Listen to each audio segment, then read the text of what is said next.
السلام عليكم ورحمة الله وبركاته طلاب الصف التاسع. في هذا الفيديو راح ناخذ ملخص الإزاحة في درس الدالة التربيعية. ملخص كل الكلام اللي خذناه.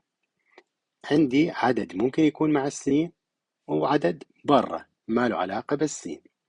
العدد البرا شغلته إزاحة رأسية، إذا كان موجب للأعلى، إذا كان سالب للأسفل. العدد المع السين شغلته يمين ويسار، إذا كان موجب لليسار مو لليمين، وإذا كان سالب لليمين.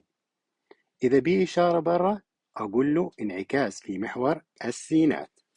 مثلا هنا عندي هاي الدالة، أول شيء أبتدي من داخل القوس. داخل القوس بعدد معناته يمين ويسار، سالب معناته إزاحة وحدة واحدة إلى اليمين. بي عندي عدد برا معناته فوق وتحت، زائد معناته إزاحة رأسية 3 وحدات إلى الأعلى. يقول لي مثل بيان هاي الدالة مستخدمة التمثيل البياني للدالة صاد يساوي س مربع. أول شيء أقول له نرسم بيان الدالة صاد يساوي س مربع. نبتدي من الصفر صفر، وحدة يمين وحدة للأعلى، وحدتين يمين 4 وحدات للأعلى، وحدة يسار وحدة للأعلى، وحدتين يسار 4 وحدات للأعلى. هاي ثابتة. أشوف هنا إيش عندي. أبتدي من داخل القوس. داخل القوس معناته عندي إزاحة أفقية، بما أنه سالب معناته نحو اليمين وحدتين، وعندي زائد 3 برا معناته إزاحة رأسية، بما أنه موجب معناته للأعلى 3 وحدات.